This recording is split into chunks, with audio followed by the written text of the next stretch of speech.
مزيك FM الإذاعة الأولى في تونس.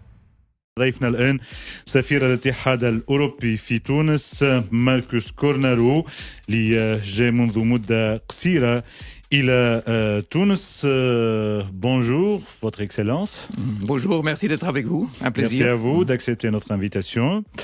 Notre première question est, tout d'abord, on fait connaissance. On vous présente à nos auditeurs. Vous avez présenté vos lettres d'accréditation au président tunisien le 23 octobre, je pense. Correct. Oui, ok. Vous étiez où avant Donc d'origine, je suis un diplomate autrichien. Mais depuis 20 ans, je travaille pour l'Union européenne. Ou peut-être 3 ou 4 de mes défis étaient relevants pour ce que je fais ici. Je viens en fait d'étant aussi ambassadeur de l'Union européenne en Afrique du Sud, donc au sud de ce continent. Auparavant, j'étais à Bruxelles avec quand même pas mal de travail, mais il inclut 5 ans comme directeur voisinage, et ceci entre 2007 et 2012. Donc aussi une période assez bouleversante ici en Tunisie. Ça m'a amené ici maintes reprises. Vous connaissez bien la Tunisie. Donc je pense que je connais bien. Je suis très relax un peu avec sa vocation comme pays méditerranéen, mais aussi comme pays au nord du continent africain. Et en transition démocratique aussi. Tout à fait. Ok. On va commencer plutôt par l'actualité dominante, la pandémie de la Covid et plus précisément, on parle un peu du vaccin. La Tunisie attend les premiers vaccins. Est-ce que l'Union européenne, son premier partenaire, notre premier partenaire, envisage d'aider la Tunisie à y accéder? Dont la réponse est clairement oui. Donc j'espère que les premiers vaccins puissent arriver dans les jours et sinon les semaines à venir à travers un mécanisme qui s'appelle COVAX, qui était fortement soutenu par l'Union européenne, avec l'idée que des partenaires comme l'Union européenne puissent financer autour de 20% des besoins immédiats en vaccins d'un pays comme la Tunisie. Donc aussi ces premiers vaccins qui vont arriver sont fortement financés par l'Union européenne et aussi les autres partenaires européens et autres. Et le message, je pense, important autour de ça, et là j'en suis fier, je dois dire, que ce n'était pas uniquement une hystérique à l'intérieur de l'Union européenne pour s'approvisionner de vaccins et d'avoir des plans de vaccination, mais dès le début d'être sûr que cet effort de répartition évidemment doit aussi toucher nos partenaires, y inclut des partenaires voisins. سفير الاتحاد الأوروبي بتونس ماركوس كورنارو تكلم شوي، قال يعرف تونس، جاء برشا مرات في تونس في إطار مهمته في إطار الاتحاد الأوروبي في بروسيل، وتكلم زاد على تجربته كسفير سابق في عدة دول. تكلمنا على مساعدة تونس باش تتحصل على الفاكسان، تكلم على كوفاكس، وقال راهو الاتحاد الأوروبي باش يمول تقريبا نحو 20% من هالتلقيح هذا اللي باش يجي لتونس في إطار في إطار اتفاقية كوفاكس مع منظمة الصحة العالمية. Vous êtes là essentiellement pour qu'on parle d'un partenariat renouvelé avec le voisinage de l'Union européenne et le voisinage sud de l'Union européenne, donc que vous venez d'annoncer le 9 février. Pourriez-vous nous expliquer un peu l'esprit, les objectifs et pourquoi maintenant ce nouveau ou ce renouvellement de partenariat avec les pays sud de l'Union européenne? Volontiers, parce que c'est très parlant, je pense, pour notre partenariat. Déjà, c'est un agenda, on l'appelle un nouvel agenda ambitieux et innovant pour la Méditerranée. Ce qui est nouveau sont peut-être 3-4 choses. Premièrement, effectivement, contexte Covid toujours, donc à l'Union européenne, on se prépare pour une relance massive économique et on va être sûr que cette relance économique aussi se traduise directement aussi à des partenaires dans la rive sud de la Méditerranée, donc notamment la Tunisie. Qu'est-ce qui est d'autre qui est nouveau depuis la dernière communication à ce sujet? Je pense que c'est évident de dire que c'est les défis climatiques avec la transition énergétique et tout ce qui doit venir avec. Nouveau aussi, c'est les défis migratoires et leur gestion. Mais aussi nouveau est le défi numérique, aussi un sujet sur lequel on s'entend beaucoup de travailler avec la Tunisie. Et peut-être nouveau en termes de méthodologie et de mode de voir, c'est aussi d'être sûr que dans cette nouvelle édition politique, si je peux dire, il y a aussi un fort accès sur atterrir des investisseurs nouvelles, donc l'investissement, le secteur privé. Et là aussi, je suis très content et j'invite vos éditeurs de lire le détail de la communication. Il y a ce fort accès, notamment sur la jeunesse, la société civile, pour soutenir tout cela. C'était annoncé le 9 février, ce nouveau plan. Cette nouvelle proposition de partenariat évoque un agenda, donc un plan. De quoi s'agit-il concrètement, ce nouveau plan? Parce que j'ai lu des chiffres, on parle de 7 milliards d'euros pour un nombre de pays du sud de la Méditerranée. Comment ça va être dépensé? Essentiellement, quand et comment, et pour aider quel secteur? Oui, très bien. Donc, les chiffres sont peut-être pas trop parlants, mais c'est vrai qu'on vise maintenant pour préparer un plan pour les prochaines 6-7 ans, parce qu'à l'Union européenne, on travaille 21, avec 27. 21-27. Et le plan d'investissement qui accompagne cette communication de la nouvelle agenda décline un peu plus en détail, notamment comment faire une transition énergétique, comment travailler mieux avec le numérique, comment s'assurer qu'une relance économique touche aussi à l'équitabilité des sociétés à l'intérieur d'un pays, mais aussi des deux côtés de la rive. Le plan aussi adresse ce qu'on en aurait besoin aussi pour être sûr que cette relance économique est bien rodée dans une bonne gouvernance, l'état de droit, et tout ça avec cette forte dose d'un développement humain.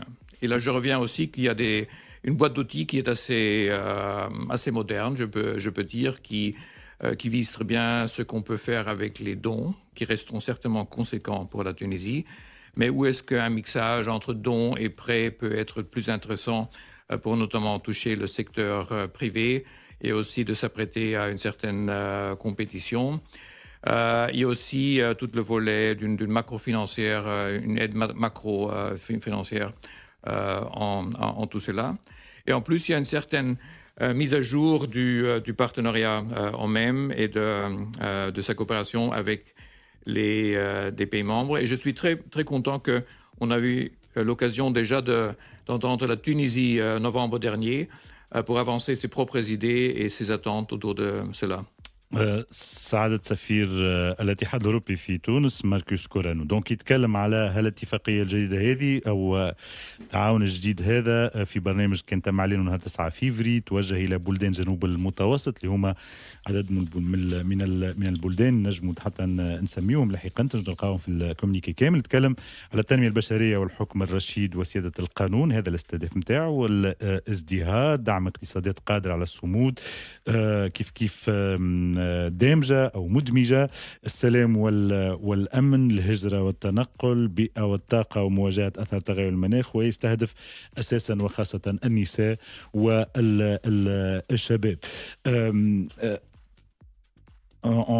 خلينا نحكي شوي على تونس. دونك كيفاش باش تستفيد تونس من هالاتفاق هذا concrètement et l'agenda pour l'année 2021 dans le cadre de la coopération bilatérale au plan financier, économique et politique concernant la Tunisie. Qu'apporte de nouveau ce partenariat renouvelé, Votre Excellence, pour la Tunisie concrètement, du concret? Concrètement pour la Tunisie, j'espère qu'on peut reprendre de ce que la Tunisie veut bien faire avec nous, c'est renforcer les fondements d'une économie verte. Là déjà on a fait des tentatives, mais on pourrait être beaucoup plus ambitieux là-dessus. On n'a pas encore beaucoup travaillé sur le numérique, mais là je sens un fort talent, je dois dire, des Tunisiens, un fort besoin. J'espère aussi qu'on peut capitaliser de ce qu'on appelle le nearshoring, donc de s'approvisionner dans ces chaînes d'approvisionnement plus proches de l'Union européenne. Donc il y a des bonnes opportunités. L'économie verte. L'économie verte, mais aussi dans la pharmacie, dans la recherche, dans l'automobile. Je dirais aussi qu'on va essayer aussi, comme je dirais, de travailler plus avec le secteur privé pour être sûr que les talents d'entreprises tunisiennes puissent mieux bénéficier des efforts de la relance économique qu'on est en train de mettre en œuvre en Europe. Je suis très fier aussi des possibilités accrues que je vois pour la jeunesse, notamment autour de formation, en termes de formation professionnelle, nos programmes Erasmus, et j'espère bien que ça pourrait aussi nourrir un sens de mobilité à travers la Méditerranée un peu plus accru. Et tout ça fait partie de l'agenda politique autour du programme. Concrètement, on essaie dans les prochains mois à venir de concrétiser tout cela. On sera en contact, nous sommes en contact évidemment avec les instances ici, et puis de revenir vers mi-l'année avec une perspective pour les prochaines années, une perspective, et je répète, et ça c'est très bien, je pense, d'être sûr que après cette situation Covid, post-Covid, qui est vraiment une vraie relance économique, peut vraiment redynamiser un partenariat qui, dans le sens politique, est déjà très, très fort. Et c'est pas nouveau de confirmer que la Tunisie, jusqu'à quel point c'est notre partenaire privilégié. C'est notre premier marché, c'est notre premier partenaire, l'Union européenne. Vous êtes nouvellement en Tunisie, ou récemment en Tunisie depuis octobre. Est-ce que vous comprenez vraiment ce que veulent les Tunisiens, ce que veulent la Tunisie? Est-ce que les idées sont claires pour vous? À ce stade, sincèrement. À ce stade, je dirais, l'engagement est sincère. L'écho, notamment sur cette communication, est crédible. Et pour citer, hier, j'avais l'occasion, avec le ministre des Finances et le ministre des Affaires étrangères, d'être témoin qu'eux-mêmes, ils ont lancé un débat à travers les services pour répondre un peu plus en détail, d'articuler leurs besoins et décliner ça d'une manière un peu plus précise. Mais je suis aussi conscient que tout ça intervient dans une situation interne qui n'est pas la plus facile, évidemment, pour articuler à quelques détails près tout ce qu'on veut. Mais je vois aussi ça comme bon effort d'accompagnement. Pas généralement, comme je pourrais dire, évidemment, de la transition démocratique, mais aussi un peu de la prise de position sur des policies comme l'énergie verte. C'est pas trop difficile de voir où sont les opportunités énormes pour un pays comme la Tunisie. C'est pas trop difficile de voir qu'est-ce qu'il faudrait faire entre les grands acteurs pour être sûr que à la fois sur la recherche, l'investissement et les emplois, il y a des choses qui puissent se faire. Mais je confirme que ça, je vois l'écho, que l'intérêt est sincère, et je suis sûr qu'on va arriver à des programmes très conséquents. Et même chose pour la digitalisation, qui est encore un peu plus nouveau des deux côtés, disons vraiment de faire le défi de la prochaine génération. Et pas seulement la Tunisie comme consommateur de tout cela, mais vraiment comme acteur, partenaire dans la recherche et dans la mise en place des modes de faire. Et tout ça, évidemment, dans un système de gouvernance qui doit tenir la route, ça c'est clair. سفير الاتحاد الأوروبي في تونس كلم على مسألة التعاون، ماركوس كورنارو، على مسألة التعاون بين تونس والاتحاد الأوروبي، مسألة العمل في هذا البرنامج على المستقبل. زاد يتكلم خاصة على يتكلم على كل ما هو خاصة معناها الإيكونومي، الاقتصاد الأخضر، وبالأساس يتكلم على الرقمنة والتعاون نجم يكون بين الاتحاد الأوروبي وتونس في المستقبل. Les dons versés au budget de l'État, Votre Excellence, au budget de l'État tunisien, est de 240,5 millions d'euros en 2020 pour la lutte contre la pandémie. Est-ce que l'Union européenne va continuer à aider la Tunisie sur cette année 2021 qui s'apprête très difficile? Certainement, donc je peux confirmer qu'on restera à côté de la Tunisie. C'est vrai que 2020 on a fait un effort énorme. J'espère que les décaissements de l'année 2021 pourraient être à la même hauteur de dons. En parallèle aussi, on essaie d'aider toujours avec de l'assistance macrofinancière importante. Et tout ça dans un contexte qui, ça c'est connu, qui est assez précaire. Mais moi, si je suis là, certainement j'ai un mandat à travers le renfort du partenariat, aussi pour être sûr que ça se traduit par des aspects concrets, y inclus pour vos auditeurs, ça c'est clair. Je finis par les avoirs tunisiens gelés en Europe. Quelles sont les solutions pour les récupérer, Votre Excellence?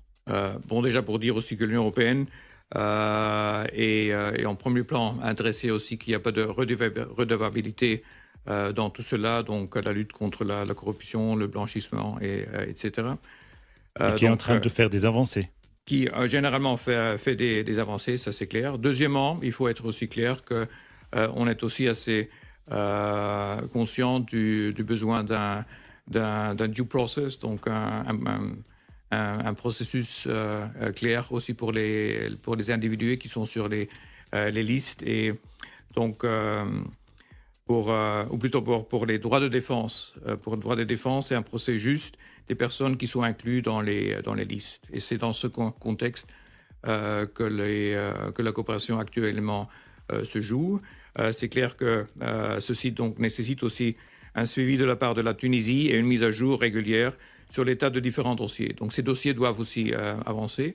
Et pour tout ça, pour concrètement répondre à votre question, on a renouvelé aussi de notre côté que si jamais il y a besoin d'un support technique, quoi que ce soit en termes d'instruction de ces dossiers, on est tout à fait content de mobiliser cela. Je vous remercie, Votre Excellence, l'ambassadeur de l'Union européenne en Tunisie, Marcus Coranou. Merci beaucoup. C'est notre premier contact avec les médias aussi. Je pense c'est le deuxième contact. Donc, vous allez petit à petit comprendre encore plus ce qui se passe chez nous et quelles sont les solutions avec l'Union européenne qui sont notre premier partenaire et qui le reste jusqu'à présent et peut-être dans l'avenir. Merci beaucoup. Monsieur Boubacar, merci beaucoup. Content de rester ici avec vous et salutations à vos auditeurs. Un plaisir. Merci beaucoup. Merci à vous. هذه كان حوار مع سفير الاتحاد الأوروبي.